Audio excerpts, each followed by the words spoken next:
Waalaikumsalam warahmatullahi wabarakatuh. Bismillah walhamdulillah. Bismillah ala fitratil Islam wa kalimatil ikhlas wa ala dini nabiyyina Muhammadin sallallahu alaihi wasallam wa ala millati abina Ibrahim hanifa wa ma kana minal musyrikin. Ashhadu an la ilaha illallah wahdahu la syarika lah wa ashhadu anna Muhammadan abduhu wa rasuluh. Allahumma salli wa sallim ala sayyidina Muhammadin wa ala alihi wa ashabihi ajma'in wa man tabi'ahum bi ihsanin ila yaumiddin, thumma amma ba'd. Pertama-tama yang kami hormati Bapak Kapolda Gorontalo, semoga beliau dalam kondisi sehat walafiat, amin. Yang kami hormati Bapak Wakapolda Gorontalo, semoga beliau juga dalam keadaan sehat walafiat, amin. PJU Polda Gorontalo dan seluruh para Kapolres jajaran Gorontalo yang alhamdulillah hadir pada kesempatan pagi hari ini, kaum muslimin wal muslimat yang sama-sama dirahmati, dimuliakan oleh Allah Subhanahu wa ta'ala. Tiada kata yang paling indah terucap di setiap kondisi batin kita yang terkadang tidak menentu. Ada waktu saat kita lagi bahagia, tapi kemudian kebahagiaan berganti dengan kesedihan. Allah katakan dalam bahasa Quran, wa tilkal ayyamu nudawiluha bainan nas. Kesedihan dan kebahagiaan hanya kami gilirkan kepada manusia. Biar kita tidak tergiur berlebihan dengan kebahagiaan dan nikmat Allah, maka harus direm dengan doa dan zikir yang diajarkan oleh Rasulullah sallallahu alaihi wasallam. Saat bahagia, biasakan lisan dan hati kita berucap, alhamdulillahi bi ni'matihi tatimmus shalihat. Segala puji bagi Allah yang dengan nikmatnya segala kebaikan disempurnakan. Begitu pula ketika kebahagiaan berganti dengan kesedihan, biar kita tidak dibawa arus kesedihan berlebihan yang membawa kita kepada kekufuran, maka perlu juga harus direm dengan zikir kepada Allah. Zikir itu diajarkan oleh Rasulullah sallallahu alaihi wasallam. Alhamdulillah ala kulli halin. Segala puji bagi Allah atas semua kondisi dan keadaan. Salawat dan salam pada junjungan Nabi kita, Nabi besar Muhammad sallallahu alaihi wasallam, pada keluarganya, sahabatnya dan ulama pengikutnya. Insyaallah kita termasuk umat Nabi sallallahu alaihi wasallam yang tidak sekedar mengatakan saya cinta kepada Nabi, tapi yang sangat urgent hari ini adalah membuktikan cinta kita kepada Rasulullah sallallahu alaihi wasallam dengan upaya membumikan nilai-nilai kenabian dan kerasulan di setiap hidup dan kehidupan kita di atas dunia ini. Hadirin yang sama dirahmati, dimuliakan oleh Allah Subhanahu wa ta'ala. Pada kesempatan pagi hari ini saya diberi amanah untuk menyampaikan tausiah di Polda Gorontalo yang alhamdulillah sekalipun dalam bentuk online, tapi kita bersyukur pertemuan ini terjadi. Asli daripada silaturahim itu bukan online tapi offline. Nabi pernah mengatakan, ma min muslimaini yaltaqiyani wa yatasafahani illa ghufira lahuma qabla an yatafarraqa. Ada dua orang muslim ketemunya online atau offline? Offline. Ketemunya wajhan biwajhin, wajah dengan wajah. Ini asli hukumnya. Yaltaqiyani wa yatasafahani. Kemudian keduanya berjabat tangan karena bersaudara. Illa ghufira lahuma qabla an yatafarraqa. Melainkan Allah ampuni keduanya sebelum mereka berpisah dari majelis ini. Kaum muslimin rahmati Allah, hanya karena COVID-19 kita lagi dikarantina oleh Allah dengan model seperti ini. Sehingga upaya menghilangkan COVID tidak hanya membuat tol darat, upaya-upaya ikhtiar manusia yang normatif, tapi juga harus ada bimbingan rohani.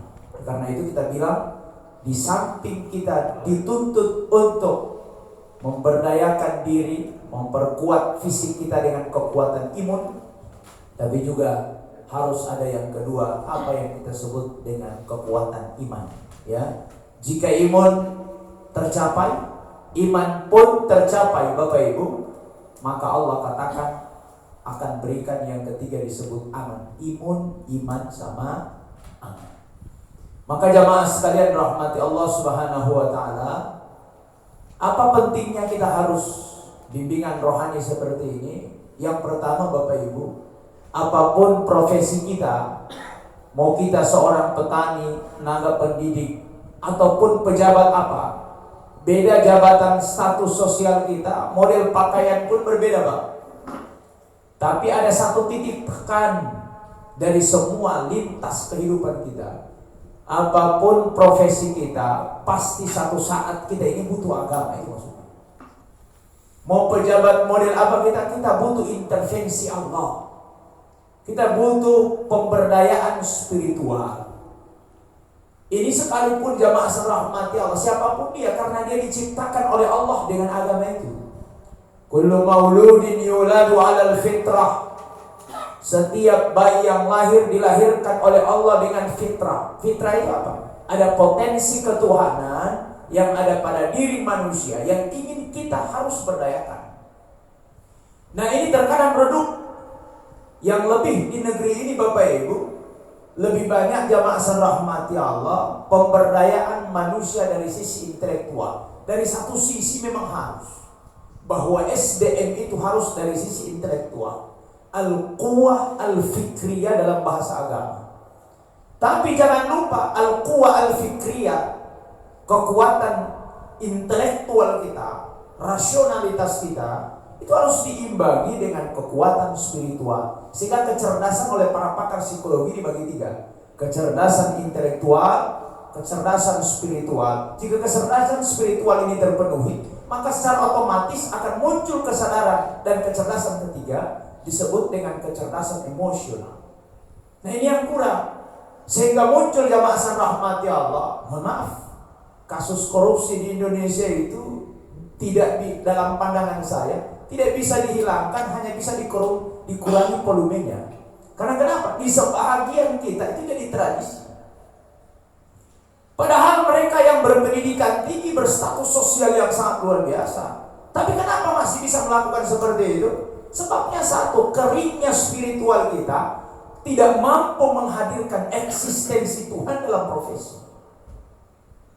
Maka oleh Nabi SAW sampai beliau menyebutkan, jika agama ini ditampilkan dalam kehidupan kita, sebenarnya tidak ada yang terjadi, Pak. Tidak ada kasus pembunuhan, tidak ada kasus prostitusi. Bahasa prostitusi disebut yang awalnya bahasanya zina dan seterusnya, dihaluskan bahasanya. Kalau ada agama, Bapak Ibu, yang kita hari ini cinta pada agama itu, makanya tidak terjadi. Rasulullah mengatakan, la yasriqu sariq wa huwa mu'min. Tukang mengambil hak orang lain atau pencuri, dia tidak mencuri. Hina yasriq, ketika dia mencuri, wa huwa mu'min, kalau saat itu dia beriman. Wala yaqtulul qatil wa huwa mu'min. Pembunuh tidak akan membunuh seseorang kalau saat itu dia beriman. Wala yazni zani wa huwa mu'min. Tukang zina tidak akan berzina kalau saat itu dia beriman. Hanya ketika iman ini diangkat, Bapak Ibu, terjadilah kedaliman diri sendiri dan mengakibatkan korban pada orang lain. Oleh karena itu, agama ini kalau diterapkan dengan benar, Bapak Ibu, tidak ada bentuk kedaliman. Masya Allah. Maka jamaah rahmati Allah, bimbingan rohani seperti ini adalah sebuah keniscayaan dan sebuah kewajiban pribadi individual, ya, dalam rangka membentuk kesalehan vertikal dan kesalehan sosial. Jamaah sekalian yang sama dirahmati, dimuliakan oleh Allah Subhanahu wa taala. Oleh karena itu, kajian kita tentang kajian spiritual dan melibatkan agama dalam kehidupan ini sebenarnya sudah diawali oleh Rasulullah Sallallahu Alaihi Wasallam. Bagaimana menformat, bagaimana agama itu masuk dari semua disiplin keilmuan kita, masuk pada semua disiplin profesi kita. Jangankan disiplin profesi, Pak, disiplin dan profesi kita, cara pola hidup kita itu seharusnya ada gerakan islamisasi profesi, ada gerakan islamisasi keilmuan. Luar biasa. Saya pimpinan pondok pesantren Azharul Khairat Gorontalo, saya ajarkan santri begini, biar agama itu masuk sejak manusia bangun pagi seperti ini, dan dia kemudian berpengaruh pada 1 jam pagi hari seperti ini berpengaruh pada 12 jam setelah ini. Pertanyaannya, mampukah yang 1 jam kajian seperti ini mewarnai yang 11 jam setelah ini? Teori normatifnya adalah yang 1 jam itu dia pasti kalah dari 12 jam. Apalagi yang 1 jam itu hanya 1 minggu 1 kali misalnya, atau 1 bulan 1 kali.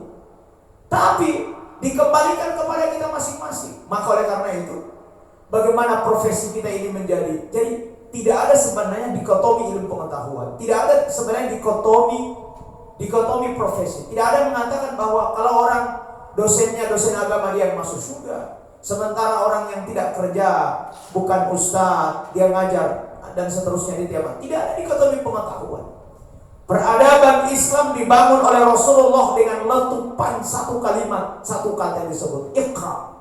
Subhanallah, Iqra bismi rabbikal ladzi khalaq.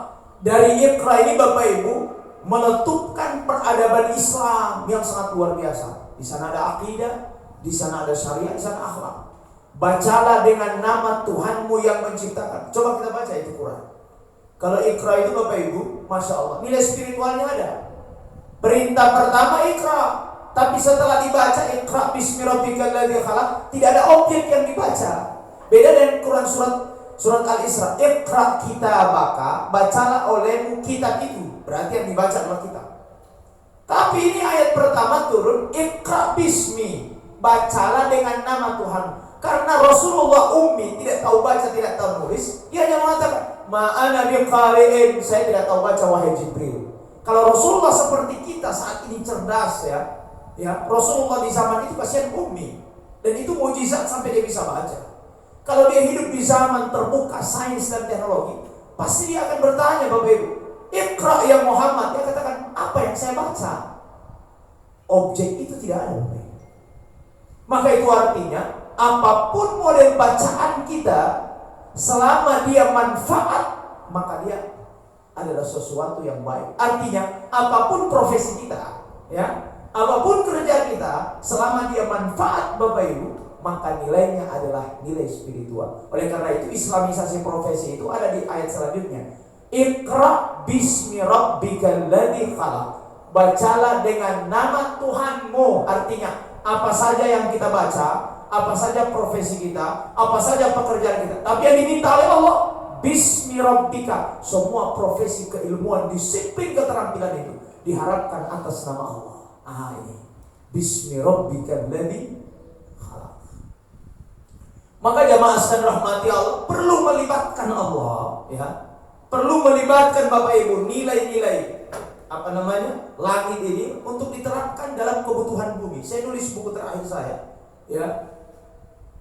Sabda Langit untuk Kebutuhan Bumi. Apa yang harus kita islamisasi? Terkadang langit ini kita lupakan, dan kita lebih fokus pada aktivitas dunia kita. Masya Allah. Maka oleh karena itu Quran menyebutkan, Bapak Ibu, coba lihat, فَإِذَا قُضِيَتِ الصَّلَاةُ فَانْتَشِرُوا فِي الْأَرْضِ. Apabila telah ditunaikan sholatnya, maka silakan bertebaran di muka bumi Allah Subhanahu wa ta'ala. Artinya Bapak Ibu, memulai aktivitas itu seharusnya dengan ibadah. Memulai aktivitas itu seharusnya dengan sujud. Jangan setelah kita bangun kita langsung pergi kerja. Setelah kita bangun kita ke ladang, ke sawah, ke tempat kerja. Bapak Ibu, ini pelanggaran, Pak. Pelanggaran kode etik ke Tuhan. Ini pelanggaran kode etik. Bagi saya dosa itu pengkhianatan, Pak Dosa itu pengkhianatan. Ya ayyuhal insanu ma gharraka bi rabbikal karim. Kenapa kau bikin pelanggaran sementara Tuhan menjamin kehidupan kita setiap hari? Masya Allah. Maka jamaah sekalian yang sama dirahmati Allah Subhanahu wa taala, maka perlu melibatkan Allah dalam setiap sisi kehidupan. Di sekolah Bapak Ibu, sekolah-sekolah SD, SMP, bahkan di kantor saya ajarkan teman-teman bagaimana pagi hari itu seperti ini. Di samping kita ada prinsip dan yel-yel pribadi atau yel-yel kelompok, juga seharusnya ada yel-yel Islam. Bagaimana kerja kita hari ini bukan berhenti sebagai rutinitas duniawi, tapi yang kita harapkan kerja kita dari bangun pagi sampai tidur kembali itu jadi ibadah. Nah sekarang ada orang mengatakan ibadah itu hanya di masjid, ibadah itu hanya di tasbih, ibadah hanya di Quran, ibadah hanya qiyamul lail. Tidak, Pak. Rasulullah mengatakan ad-dunya mazra'atun lil akhirah. Dunia ini menjadi ladang orang bisa beribadah. Maka caranya apa? Bikin yel-yel Islami. Ada satu amalan di pondok seperti ini. Biar kerja kita, Pak, mau dunia maupun ukhrawi akan dinilai oleh Allah ibadah kalau itu kita diniatkan kepada Allah. Caranya apa? Baru bangun dari pagi pasti kita wudu. Setelah wudu kita sholat ya. Sholat 2 rakaat, namanya 2 rakaat fajar. Khairu minad dunya wa ma fiha. Orang paling kaya itu bukan orang punya harta, tapi orang sholat 2 rakaat. Nabi bilang 2 rakaat fajar lebih baik dari dunia seisinya. Berarti dia tak kaya.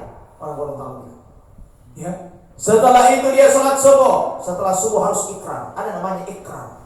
Ikrar ini Bapak Ibu, dia mampu merubah segala aktivitas duniawi kita dari akhirat. Ya, bagaimana caranya?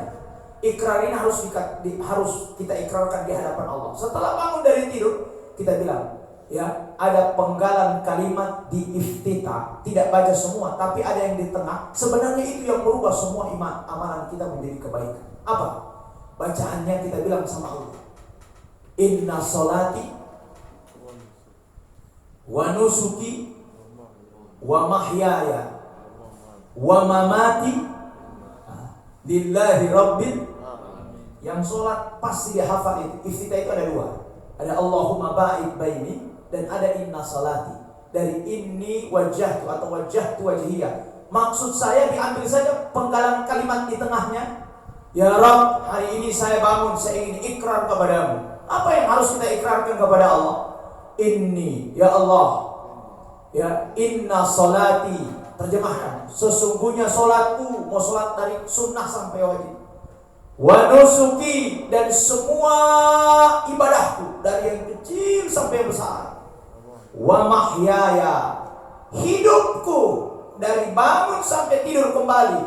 Wa mamati, sampai kalau ada takdirmu ya Allah hari ini aku meninggal dunia, lillahi rabbil alamin. Ku persembahkan, ku titipkan kepadamu ya Allah semuanya.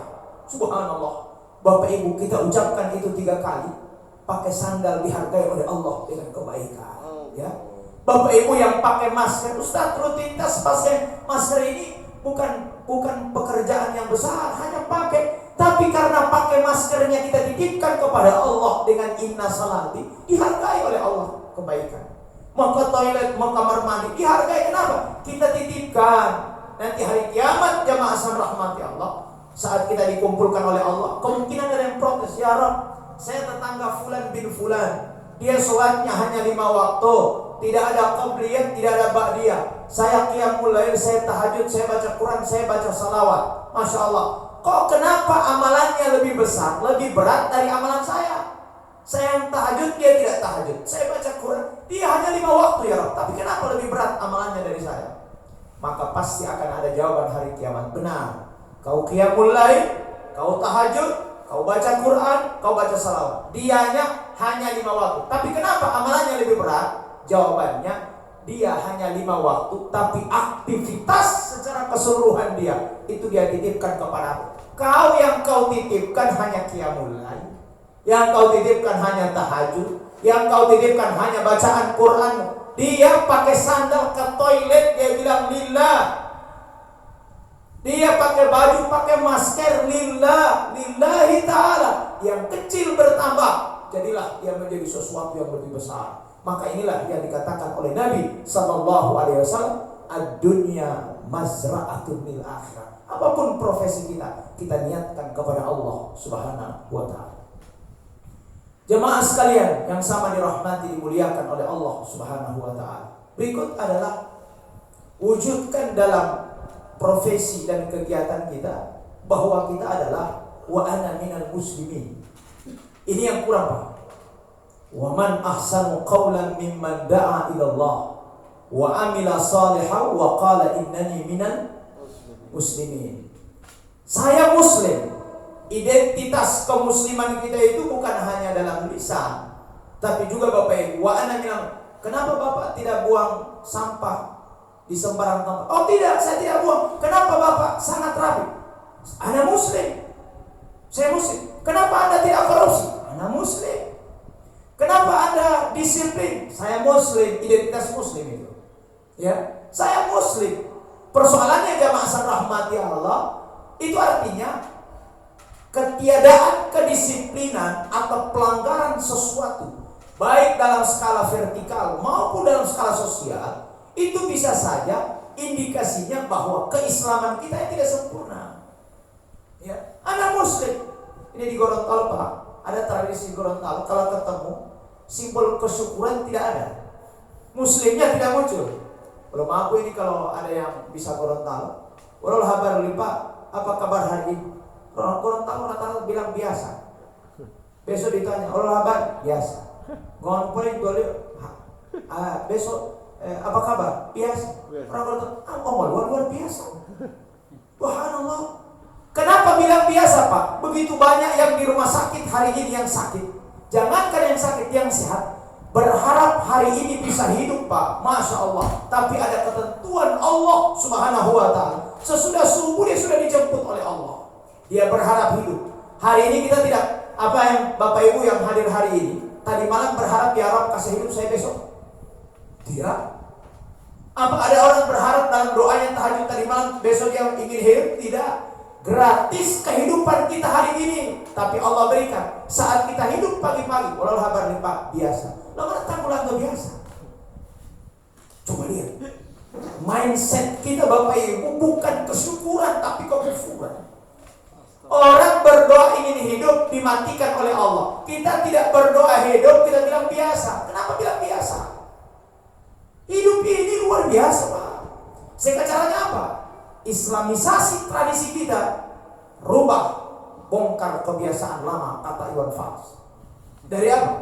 Dari kata biasa dirubah menjadi ucapan alhamdulillah. Masya Allah. Walau kabar Pak, alhamdulillah. Hanya Pak, bapak-bapak polisi di Gorontalo ini, saya nulis buku ketiga saya, Membumikan Islam dalam Tradisi Gorontalo. Kalau kita yang dalam majelis begini ketemu besok atau sebentar, apa kabar Pak? Karena sudah ikut majelis, pasti ucapannya alhamdulillah. Masalahnya yang tidak hadir. Ya, besok ketemu, tidak hadir hari ini, apa kabar Pak? Biasa. Kita tegur, kenapa bilang biasa? Ustaz bilang larang, Ustaz larang katanya tidak boleh biasa, karena dia simbol kufur. Kenapa hidup Anda bilang biasa? Kalau dia lebih kakak, lebih tua dari kita, kadang dia marah ke kita. Hajarimu, kau ajar saya. Dia kakak dari kita, maka caranya Bapak Ibu, biar dia tidak tersinggung, tidak hadir di majelis Ustaz Husni. Kemudian yang kedua, biar dia tidak tersinggung, caranya secara otomatis, kalau dirubah cara bertanya, otomatis yang keluar bukan biasa, tapi alhamdulillah. Dan dia tidak tersinggung. Caranya seperti apa? Jangan tanya bagi yang tidak hadir hari ini. Ketika ketemu dengan pertanyaan klasik, apa kabar? Kalau dia terbiasa dan biasa, jawabannya biasa. Tapi tanyalah dengan model pertanyaan yang lebih, ya, yang lebih baik. Pasti otomatis yang keluar biasa, biar tidak diajar. Yang keluar alhamdulillah, pasti itu yang keluar. Caranya apa? Kalau ditanya, walau habari bilang biasa. Tapi kalau ditanya, sesehat ini Pak. Alhamdulillah. Biar tidak diajar, ya. Sehat-sehat Bapak, biar tidak diajar, pasti dia akan katakan alhamdulillah. Biar tidak sholat. Dari hal yang kecil seperti ini, Bapak Ibu, kita sudah salah kaprah hidup ini. Kita anggap hidup ini enteng, Bapak Ibu, Masya Allah. Ya, kita anggap hidup ini sesuatu yang bukan luar biasa. Masya Allah. Maka oleh karena itu jamaah rahmati Allah Subhanahu wa ta'ala, terkadang dengan salah model pola kehidupan kita ini, kita lagi ditegur oleh Allah, ya. Ditegur oleh Allah, datangkan ujian, datangkan musibah. Masya Allah. Biar apa? biar manusia kembali kepada Allah, menyadari ada sisi kesalahan yang dia lakukan. Subhanallah. Hari ini kita masih dengan COVID-19 dan kemarin dia sudah ulang tahun yang ke-1 tahun. Bapak Ibu, dia sudah terlanjur hidup. Ya. Kalau dia diibaratkan sama dengan manusia, ya, umurnya sama dengan manusia, berarti ada COVID usia anak-anak, COVID usia remaja, COVID. Saya kemarin di TVRI ditanya, Ustaz, kapan berakhir COVID? Tidak ada yang bisa menentukan kapan berakhir. Tapi kalau ini diprediksi belajar dari COVID sebelumnya, inilah COVID yang ke-12 dalam sejarah dunia, ya, yang dimulai pada tahun 430 sebelum Masehi. 430 sebelum Masehi itu sudah ada COVID. Sudah ada penyakit virus mematikan. Di Yunani, pernah di Amerika, di Cina, jutaan manusia meninggal dunia. Dalam skala penelitian Bapak Ibu, hampir semua COVID selain COVID-19 umurnya hidup di dunia 2 tahun. Dalam pendekatan kesehatan, itu pun kalau protokol kesehatannya ditertibkan. Tapi kalau protokol kesehatannya tidak ditertibkan, ya, maka juga akan masalah. Bukan hanya 2 tahun, lebih. Di kalangan masyarakat kita ini ada yang masih bertahan tidak pakai masker. Ya, kemarin ada yang dilarang sholat, masih sholat juga di masjid. Saya katakan kemarin, hampir sholat di Masjid Haram. Subhanallah.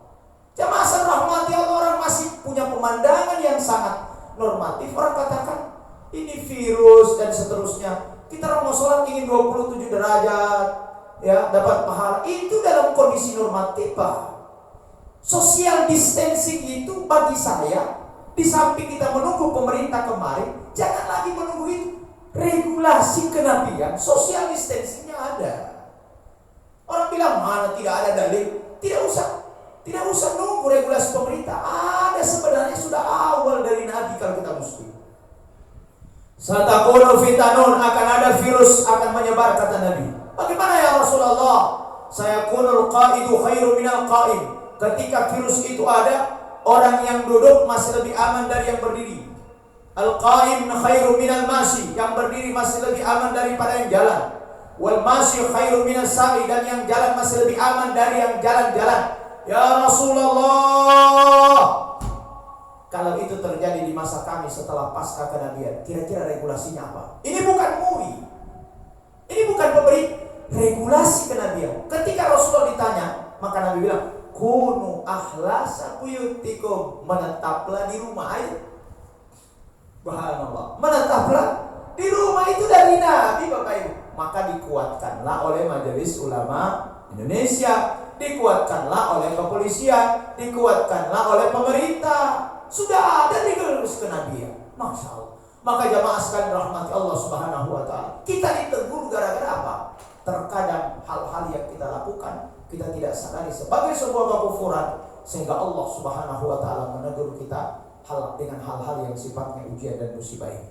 Yang terakhir, jamaah rahmati Allah, ingat semua, jika musibah ini terjadi disebabkan bisa saja karena secara natural alamiah, ya, bahwa memang terjadi secara alamiah dan seterusnya, terlepas dari ada teori konspirasi global, ya, dan seterusnya. Tapi juga kita harus mengingat, kalau ini memang yang baik yang buruk itu datangnya dari Allah. Kalau ini teguran kepada kita semua masyarakat dunia, Bapak Ibu hadirin wal hadirat, ingatlah satu hadis Rasulullah sallallahu alaihi wasallam, lam tadhharil fahishatu fi qaumin hatta yu'minu biha illa fasha fihim at-ta'un wal awja. Kalau dosa-dosa besar sudah dilakukan oleh manusia, sudah disebar di seluruh penjuru, orang bikin dosa hatta yu'minu biha, dan mereka lakukan dosa itu tanpa malu-malu. Dosa besar dilakukan tanpa malu-malu, illa fasha fihim at-ta'un wal awja. Maka Allah akan turunkan satu musibah, satu virus, satu ta'un, wabah, di mana wabah itu tidak ada obatnya dan tidak pernah terjadi sebelumnya. Bapak Ibu, luar biasa. Hari ini dosa dianggap bukan dosa. Hari ini zalim bukan dianggap zalim, tapi menjadi rutinitas dan tradisi peradaban manusia hari ini. Maka jamaah rahmati Allah, sangat pantas jika Allah Subhanahu wa ta'ala menegur kita dengan caranya Allah, biar kita kembali kepada Allah Subhanahu wa ta'ala dengan penuh istighfar dan tobat kepadanya. Saya kira ini beberapa bukan provokasi ya, tapi ini beberapa motivasi spiritual bagi kita sekalian. Jangan melupakan bahwa Tuhan menyaksikan kita, bahwa Allah mengontrol hidup kita, biar kita jemaah rahmati Allah terus merasa kedekatan diri kita kepada Allah. Bagi kita yang komitmen dan konsisten, jangan lupa kuatkan komitmen dan konsisten itu dengan doa. Allahumma arinal haqqan haqqa warzuqna ittiba'a wa arinal batila batila warzuqna ijtinaba. Ya Allah, perlihatkan yang benar itu adalah benar dan beri kemampuan kami untuk melakukan yang benar. Perlihatkan yang batil itu adalah batil dan beri kemampuan kami untuk menjauhi kebatilan itu. Semoga dengan kekuatan doa ini, insya Allah kita aman, diberikan oleh Allah Subhanahu wa Ta'ala kekuatan iman, sehingga ini yang menjadi penghalang antara kita dan dosa dan kezaliman kita. Sekian dari saya, mohon maaf ada yang kurang, konsep yang berbeda. Saya manusia biasa, kemuliaan kesempurnaan hanya milik Allah Subhanahu wa Ta'ala. Sekian dan terima kasih. Akhirul kalam, dan mari sama-sama kita berdoa kepada Allah Subhanahu wa Ta'ala. Semoga seluruh keluarga besar Polda Gorontalo ya, Provinsi Gorontalo, insya Allah Allah menjaga dan memberikan bimbingan serta hidayah untuk kemudian bisa mengayomi, juga bisa sama-sama dengan masyarakat dalam rangka memberikan pelayanan yang terbaik dan juga bentuk pengabdian kepada Allah Subhanahu wa Ta'ala. Kita berdoa. Bismillahirrahmanirrahim. Alhamdulillahirabbil alamin. Allahumma salli wa sallim ala sayyidina Muhammadin wa ala alihi wa ashabihi ajma'in. Allahumma arinal haqqan haqqan warzuqna ittiba'a wa arinal batila batila warzuqna ijtinaba. Allahumma ya Allah, perlihatkan kepada kami ya Allah bahwa yang benar itu adalah benar adanya. Dan beri kami kemampuan untuk mengikuti yang benar itu. Perlihatkan kepada kami ya Allah bahwa yang batin itu adalah batin adanya ya Allah. Dan beri kemampuan kami untuk menjauhi kebatilan itu. Allahumma ya Allah, kuatkanlah hati kami dengan agama